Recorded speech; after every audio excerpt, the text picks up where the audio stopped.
Hi, folks. Whoever's listening in, who's listening to the recorded version here. Dr. Stephen Farmer, in case you don't know me, I'm going to do a reading. I like to do it fairly quick. I don't know what cards are going to show up yet, so you're in the same, in the same mystery. We all are in that great mystery, but the same mystery as I am as far as what's going to show up. So it's going to be interesting to see.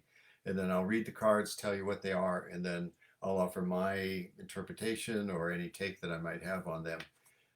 Always before a oracle card reading, if you do read the cards for yourself or certainly for someone else, always do a prayer. It helps. And I like prayers of thanks. Thanks as if it's already happening. That the readings are going to be clear, concise, and helpful for all of you who are listening.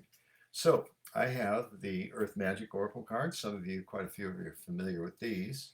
And then I also have the messages from your animal spirit guides cards. And we're going to do a 3-card drawing of the Earth Magic cards. I wish you could see them before I draw them, but here they are. We're trying to devise a way where you can actually see them like on a table or something like that, but we haven't come up with the solution for that yet. So bear with me. This works okay. Nothing fancy. All right. Pachamama, thank you. Thank you for the blessing of this reading. Thank you also for messages that are clear, concise, helpful, and healing as necessary. Okay, there's number 2 and number 3 coming. And I'm going to draw one face down. These are all face down at this point, all 3 of them. We're going to draw a 4th one from this other deck, messages from animal spirit guides. Kind of an interesting deck. It's got a very rough kind of feel to it. A little hard to handle versus the slick cards, but it works, and a lot of people like them because a lot of people have them. Okay, here we go. Show you the cards one at a time. Childhood, innocence. Woo, nice one. Let's see if I'm gauging this right. Childhood, innocence, and love, compassion. Wow, so it says something to me already. Perfect. Spring equinox. How's that? We couldn't create this if we tried. Okay, spring equinox, rebirth. And Boar, B-O-A-R, with a message on the card. It says, face your problems head on with confidence and courage, and you will emerge victorious. Face your problems head on with confidence and courage, and you will emerge victorious. So let's take a look at this. Okay, this kind of a sweeping read here of the 4 cards. Childhood, innocence, and again, I'll hold the card up here. There's also, as you probably know, with most oracle, if I could talk, most oracle cards have a guidebook too, where there's extended readings. But let's just take a look at this one, childhood, innocence. There is a opportunity now, because the question really is, what do we need to know about moving forward here? Is to really approach things with that flair of innocence, the innocence of a child. The older you get too, that the innocence can be regained, especially, but it comes with wisdom. The street smarts that you've been on the earth for a while, and you've had your ups and downs and your suffering, your falls and your joys and your wins, etc. And you can still draw out that innocence, rather than getting older and becoming more bitter and cynical. Lift yourself up. Innocence, play, dance, do something spontaneous. Go play on the swings or something like that. I point that way because there's a park over here. Do something that really invites the child within to come forward. And this one really gave me a little bit of a chill here. Love, compassion. Dalai Lama said something like that, that my religion is compassion. Compassion for all beings, not just other human beings, but all beings. I'm talking animals, plants, trees. To go and spend some time with a tree, one of your favorite trees, and just extend your love to that tree. Appreciate its beauty, its willingness to show up for you in that way, both in the physical form and perhaps even expressing the spirit of all of those particular trees that can emanate a message to you if you just consciously listen. And I say listening like I point to my head, but it's listening with your heart, with your mind, with the voice, the inner voice, whatever way that those messages communicate. But the primary here is not to seek a communication, it's just to simply extend that love. I dare everybody, I want you to either demonstrate through words, which are powerful, just to say the words, I love you. Sometimes I notice I do this, it's very glib, like say, love you, like sort of throwing it off, but to look somebody in the eyes and just say, you know, breathe and feel it. I really love you. Let that settle. Dare ya. The other is, of course, demonstrating that love through actions, caring for somebody, going a little extra, a little bit further than you ordinarily might, especially with the people in your family and friends that, reach out, call them, talk to them, let them know that you care about them. Just the act of calling. We are in a weird, in case anybody hasn't noticed, it's a really weird time. It's a very unusual time, and we do what we can to deal with this and adapt and adjust to it.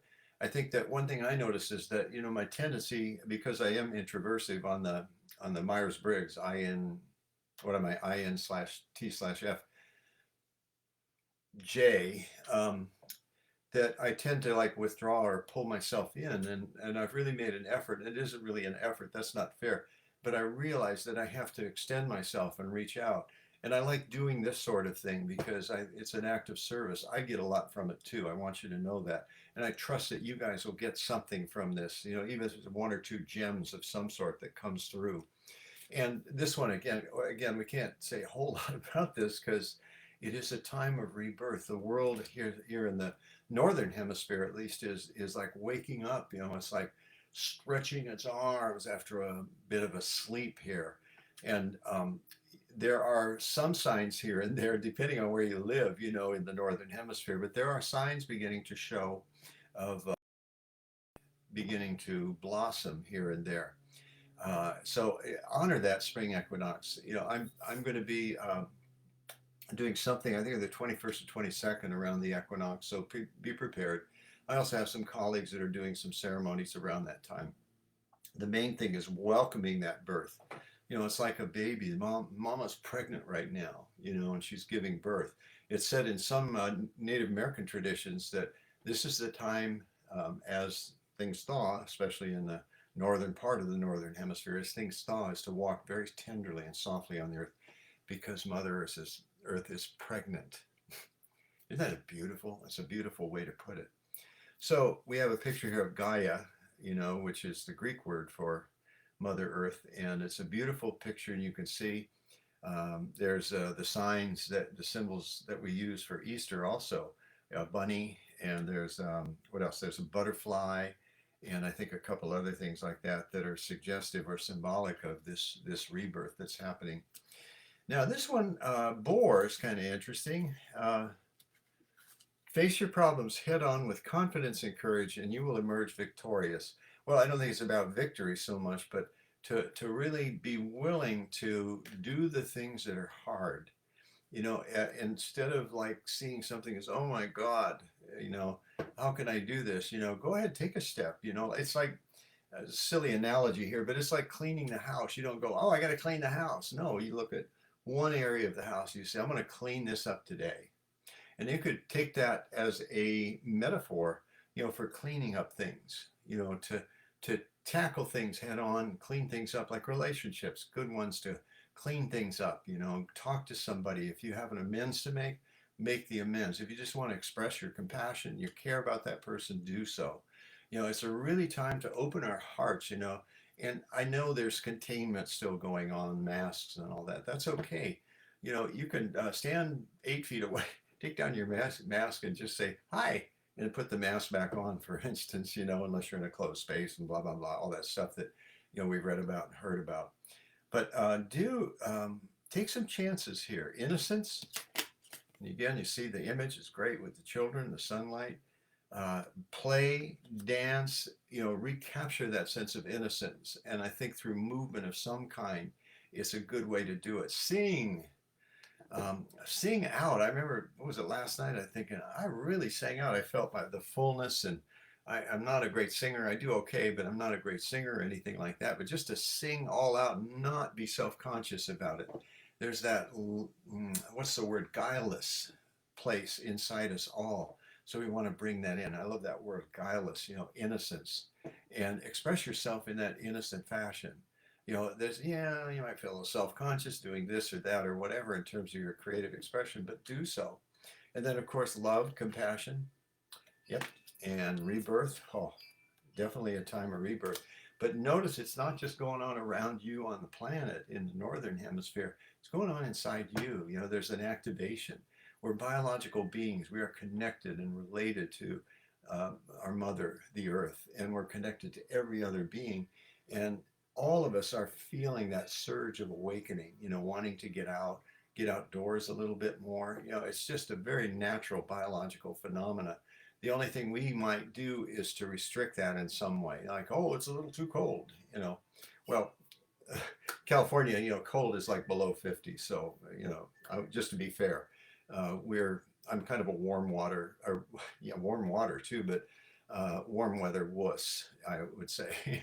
Anyway, but you people in the northern parts where it's snowy and cold and icy, man, I admire you for being so courageous. But either way, get out, you know, get outside, go to nature, look at the stars on a moonless night. We have a new moon coming up here in a day, and where you can really see the stars. See if you can get away, you know, away from the lights and stuff like that, and just really see the stars. You can see the faint seven sisters, the Pleiades, you know, Orion, the winter constellation that's so visible. You can see his the dog star, Sirius, you know, the brightest star in the sky. Anyway, get outside, and then anything that you got to tackle it head on. You know, that's what Bohr is telling us. Tackle it head on. Do not be intimidated. You know, if you're fearful, you're nervous, you're anxious in some way, so be it. You know, still do it. There was a book years ago called Feel the Fear and Do It Anyway. Never read the book, didn't feel like I had to. I went, I got it. You know, anytime you stretch yourself to do something a little different, you're going to feel nervous and anxious in some way. That's just the way it is. So accept that and do it anyway, it's been said. Anyway, all you good people, thank you for tuning in. And if you're listening to this recording, I appreciate you doing so. And we have a community gathering coming up next Thursday. So stay tuned on Facebook, and on we'll send out a notice too on that to my mailing list. So if you want to join the mailing list, go to my website. Real easy to remember, drstephenfarmer.com, you know, DR abbreviated, drstephenfarmer.com. And you'll get information there, find out more about me if I'm new to you and all that. And enough of that. Anyway, y'all have a good weekend coming up, and enjoy yourselves. Play with that innocence, love, compassion, you know, express it straightforwardly. And then, of course, spring, rebirth, you know, it is a rebirth. There's an activation that's going on. Anyway, take care, God bless, and hope to see you soon. Thanks.